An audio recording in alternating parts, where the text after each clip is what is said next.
Universidad Gerardo Barrios, Facultad de Ingeniería y Arquitectura. Asignatura Administración de Personal o Gestión del Talento Humano. El tema en este caso es Métodos de Incidentes Críticos. Catedrática, licenciada María Argentina Terminio. Presentan Kevin Omar Gómez, William Jefferson Portillo, José Alexander Sáenz, Edwin Noé Vázquez. La agenda a desarrollar está de la siguiente manera. Temas a desarrollar, objetivo general y específicos, introducción, desarrollo del tema, de la siguiente manera. José Sáenz, concepto generalizado del método. Kevin Gómez, enfoque para el análisis de trabajo. José Sáenz, enfoque de técnica de incidentes críticos. William Portillo, pasos del método. Edwin Vázquez, entrevista, ventajas y desventajas. En total son 5 partes entre los 4 integrantes. Y por último, la bibliografía. El objetivo general de este trabajo es exponer el método de incidentes críticos de una manera audiovisual para garantizar la continuidad del aprendizaje de la materia.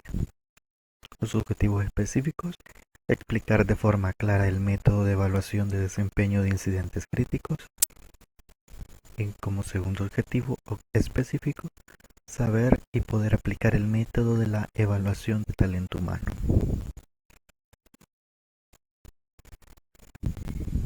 Introducción. Es un método simple de evaluación del desempeño, desarrollado por los técnicos de las Fuerzas Armadas de Estados Unidos durante la Segunda Guerra Mundial. Las características del método de incidentes críticos se basan en que el comportamiento humano tiene características extremas, capaces de generar resultados positivos, éxito, o negativos, fracaso. El método no se preocupa de características situadas dentro del campo de la normalidad, sino de las que son en extremo positivas o negativas. Se trata de una técnica que permite al líder observar y registrar los hechos excepcionalmente positivos y los excepcionalmente negativos del desempeño del evaluado. Mediante una serie de pasos se logra la implementación adecuada de este método. Como resultado final, se provee una visión subjetiva del desempeño de la persona evaluada y posteriormente las acciones a realizar, correctivas y preventivas, o de promoción y de incentivo.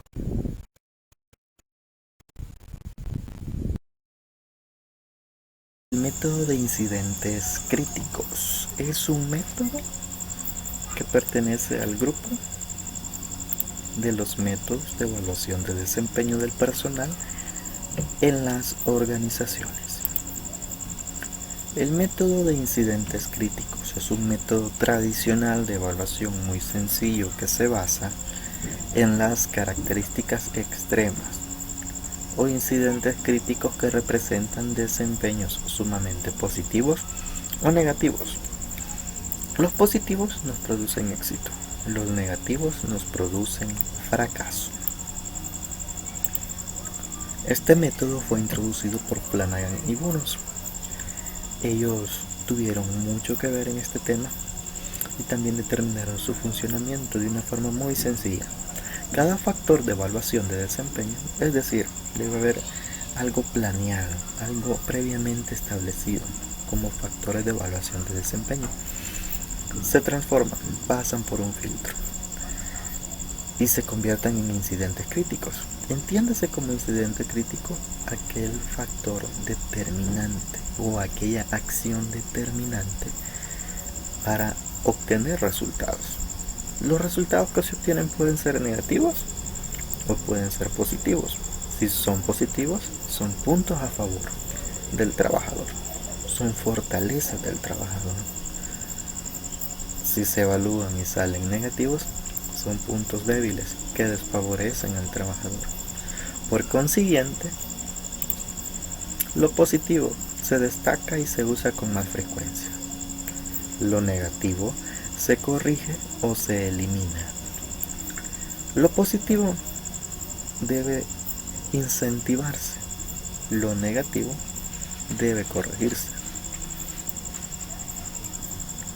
Es un método usualmente utilizado para complementar un método de evaluación o de clasificación. Esto quiere decir que el método de incidentes críticos en relación a los otros métodos existentes puede utilizarse para complementar o para poder ser complementado por otro método. ¿Por qué? Porque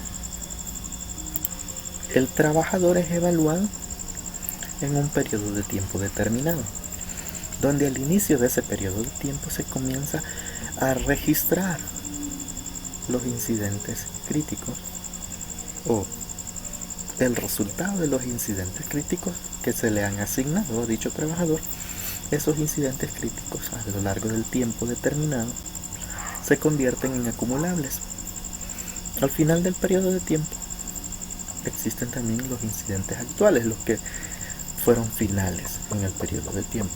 Al sumarlos se va a poder obtener si ese trabajador tiene muchos puntos fuertes o en realidad tiene muchos puntos débiles o quizás permanece en el equilibrio.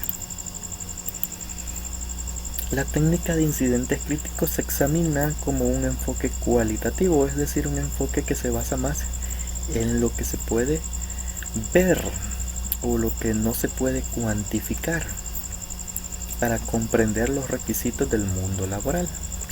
También es útil para el análisis del trabajo. La normalidad en el desempeño laboral de un trabajador se obtiene brindando oportunidades de mejora en función de las deficiencias encontradas.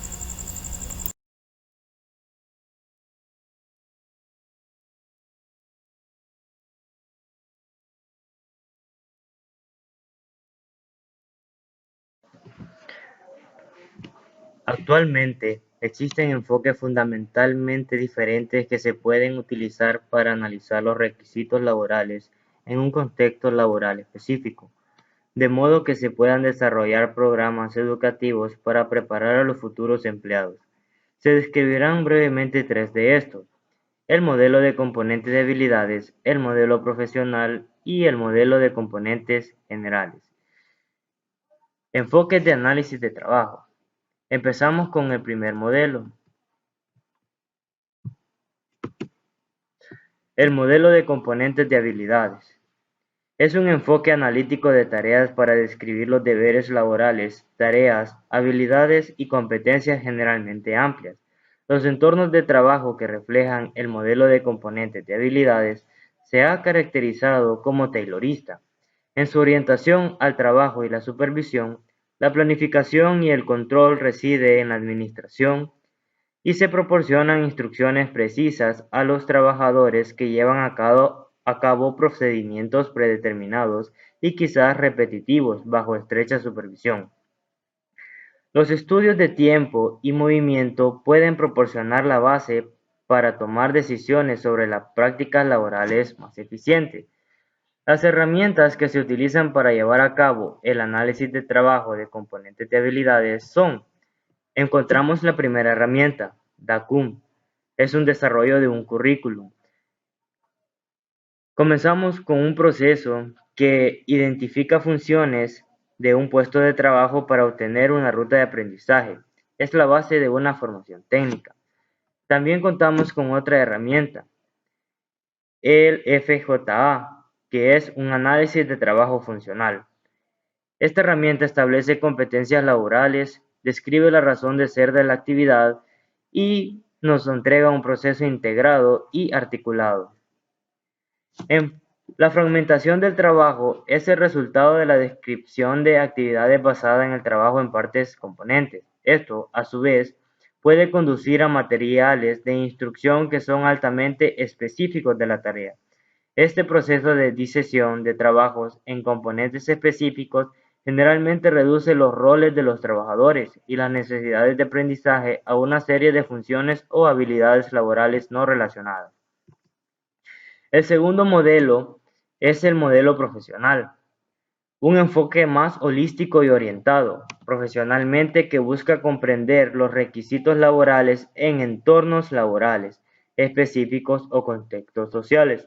También tiene el objetivo de identificar las competencias laborales para la preparación del empleo, pero es menos probable que el enfoque analítico de tareas asumir que la habilidad y competencia generalmente se pueden enseñar por separado de contextos laborales específicos. Este modelo captura la complejidad de los trabajos en organizaciones de alto rendimiento, donde los trabajadores tienen más discreción a sus trabajos y más responsabilidad para la planificación y la resolución de problemas. El enfoque de análisis profesional de trabajo está en los trabajos en un sentido más amplio y en la incorporación del contexto social de los trabajos. En resumen, el modelo profesional, pues, es holístico y orientado, nos ayuda a identificar competencias laborales y captura la complejidad de los trabajos. El tercer modelo es el modelo de componentes generales. Difiere de los dos primeros en que se extiende más allá de los requisitos de una sola categoría de trabajo o grupo ocupacional. Las descripciones de los requisitos generalmente del trabajo se utilizan para desarrollar un plan de estudio apropiado para todos los estudiantes y para muchos trabajos diferentes. Este enfoque se centra en las habilidades o rasgos genéricos que necesitan los individuos y no necesariamente en las tareas que se encuentran en una organización en particular. El enfoque de técnicas de incidentes críticos, es decir, su estructura, la estructura del método que estamos estudiando. Se basa en 5 puntos importantes: desarrollar planes y especificaciones, recopilar episodios, identificar temas de los incidentes, clasificar los incidentes y por último interpretar e informar los resultados. Como primer punto, desarrollar planes y especificaciones. Se define los periodos de tiempo, a quién vamos a evaluar, cómo lo vamos a evaluar, cuándo lo vamos a evaluar y si esa evaluación será total o será parcial dentro de la organización. Es decir, debe de ir todo totalmente planificado y especificado, acotado en el tiempo, en el lugar, en cantidad de personas y también cómo se hará. El punto número 2 tiene que ver con la recopilación de episodios o con la recopilación de la información y saber qué episodios o qué acciones tienen cabida dentro de este método. Los expertos en la técnica y el método orientan en este paso. ¿Por qué? Porque ellos son los que tienen la experiencia y la capacidad para poder saber qué tipo de episodios son clasificables o también qué tipo de episodios caben dentro de la metodología. El punto número 3 tiene que ver con la identificación de los temas. No solamente se deben de recopilar las acciones críticas o los incidentes críticos, deben de identificarse si pertenecen a la productividad, al rendimiento o a las habilidades. El punto 4 tiene que ver con la clasificación de los incidentes en categorías. En la teoría estudiada de los indicadores de evaluación de desempeño en las empresas, existen dos tipos: estratégicos o de gestión. En otras palabras, los incidentes anteriormente recopilados e identificados deben también de ser clasificados si pertenecen al grupo estratégico o si pertenecen al grupo de gestión. Por último, podemos encontrar la interpretación de la información de esos resultados. Como vimos anteriormente, existen incidentes acumulables críticos e incidentes actuales críticos. Ambos se suman y se interpretan de la siguiente forma: a mayor incidentes críticos con resultados positivos, entonces tenemos mayores oportunidades de mejora y también tenemos una eficiencia esperada o una eficiencia totalmente correcta. pero a mayor número de incidentes críticos con resultados negativos, entonces nos veríamos en que las personas o la persona evaluada tiene deficiencias, por lo cual eso nos produce en la organización un sentido de incertidumbre o también un sentido de miedo, porque este trabajador debería de corregir o eliminar el resultado negativo de su incidente crítico o de su acción determinante en las actividades diarias. La interpretación en este método es más subjetiva que objetiva. Entonces esto nos produce un problema, un tanto de objetividad, porque la persona que se encarga de evaluar los incidentes críticos del personal también puede jugar un papel muy importante cuando determine cuántos de estos incidentes críticos son positivos o cuántos de estos incidentes críticos son negativos. Entonces, la estructura de este método se reduce en 5 pasos. Desarrollar planes, recopilar episodios, identificar los temas de los incidentes, clasificar los mismos incidentes ya recopilados e identificados y poder interpretarlos para poder informar de esos resultados y así poder saber con exactitud cuál ha sido el desempeño de ese trabajador en un tiempo determinado con respecto a la productividad o con respecto a un rendimiento. Mi nombre es Jefferson y hablaré acerca de los pasos del método de evaluación de desempeño de incidentes críticos. Como paso número 1, es esencial identificar cuidadosamente el objetivo de la conducta de estudiar, debido a la influencia que ésta se tiene sobre la posterior recolección y análisis de datos en los siguientes pasos. Se debe responder qué es lo que esperan lograr y con la investigación generalmente suele ser identificar las conductas específicas positivas o negativas con respecto al logro de una actividad en el trabajo. Por ejemplo, investigaciones han identificado cuáles eran los factores que influían en las competencias claves para el éxito en su trabajo en enfermeras supervisoras, o identificar las principales dificultades que presentaban los pacientes con dolor neurológico crónico en su vida cotidiana. Como paso número 2, se debe planificar 3 aspectos claves. Literal A, determinar los participantes de la investigación. Deseable, trabajadores familiarizados o mejor aún, expertos en la actividad estudiada o en la patología de un tipo de pacientes. Literal B, determinar quiénes serán los encuestadores. Y literal C, determinar el tipo de situación a encuestar, determinando la relevancia de la situación en relación al objetivo general para asegurar la recolección específica y exacta de los eventos. Se recomienda que los incidentes recolectados sean realmente significativos. Generalmente se trata de incidentes atípicos o extremos que son más fáciles de acordar y distinguir.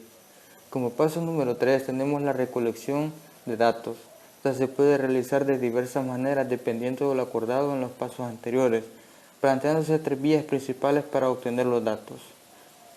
Número 1. Las observaciones directas y grabaciones son útiles cuando se investiga un comportamiento explícito, pero son menos apropiadas para comportamientos encubiertos como las actividades cognitivas, por ejemplo, la planificación o la toma de decisiones. Paso número 2. Los cuestionarios abiertos, además de ser respondidos con lápiz y papel, pueden ser enviados por correo electrónico y remitidos por esta vía, con lo que se puede cubrir una gran cantidad de personas. Una desventaja del uso de cuestionarios es que puede demandar bastante tiempo y trabajo describir adecuadamente los incidentes críticos, disminuyendo la cantidad de cuestionarios devueltos u obteniéndose eventos que no son de utilidad para el estudio. Por último, están las entrevistas individuales o grupales, las que permite al investigador describir la comunicación no verbal de los participantes e indagar en el relato para lograr mayor profundidad en las respuestas. El formato de entrevista semiestructurada individual se puede considerar como el más apropiado para para la recolección de datos, debido a que permite elaborar mejor el relato que otros métodos. Ahora bien, el número de incidentes a recolectar no puede ser predefinido, sino que al igual que otras técnicas cualitativas, se debería recolectar incidentes hasta llegar al punto de saturación, es decir, hasta el momento en que se fracase en recolectar nuevos incidentes. Probablemente un total de 10 incidentes es suficiente para un estudio cualitativo de este índole. Como cuarto paso tenemos el análisis de datos. Muchos investigadores consideran que el análisis de datos como el más difícil e importante de la técnica, debido a que puede resultar complejo el clasificar los incidentes. Esta dificultad se agrava por el hecho que no existe una única vía considerada correcta para describir la actividad o experiencia. El propósito de este paso es crear un esquema de categorización que resuma y describa los datos de una manera útil, pero con el menor sacrificio posible de su comprensión, especificidad y validez. De hecho, la mayoría de las investigaciones presenta como resultado principal una tabla de frecuencia con las categorías de conductas que se logran identificar. En un posterior análisis de las principales categorías encontradas, es imperativo que durante el proceso de análisis se asegure que las interpretaciones no son inferencias. Así es importante que el investigador no deje que su conocimiento o prioridad de la situación influya en sus interpretaciones. Si el conocimiento previo es aislado de forma apropiada, se puede obtener un entendimiento más profundo de los relatos y de los argumentos participantes. Como quinto. Bueno, siguiendo con el tema, esta vez veremos entrevistas de índices críticos. A continuación, describiremos 4 aspectos centrales para su puesta en práctica. Número 1. Inicio de la entrevista. Es muy importante crear un ambiente adecuado y hacer un esfuerzo por establecer una relación de confianza con el entrevistado, intentando disminuir la tensión o incomodidad que pueda dificultar la entrega de información por parte de este. En este apartado vamos a dar la suficiente confianza al entrevistado para que dé información sobre su pasado o sobre cómo se comporta él. Ahora vamos con el número 2. Centrándose en el tema, los participantes se les pide que recuerden un incidente positivo o negativo señalado. Esto puede ser en trabajos anteriores o en su vida, para ir fomentando esa confianza. Número 1. Una descripción detallada de un incidente. Número 2. Una descripción de las conductas de los involucrados en el incidente. Y número 3. Los resultados del incidente. Esto generará confianza a la hora de hablar. Ahora vamos con los otros 2 pasos. Desarrollo de la entrevista. Durante la entrevista debe solicitar más especificaciones posibles sobre la situación. Preguntas clave serían como: ¿qué exactamente sucedió? ¿Cómo sucedió? ¿Quiénes participaron? ¿Qué exactamente hizo usted? Estas preguntas irán abriendo la conversación para que él se desarrolle más. Número 4. Cierre de entrevista. La entrevista tiene que llegar a un finalmente cuando el entrevistado acaba su relación con él de confianza mutua.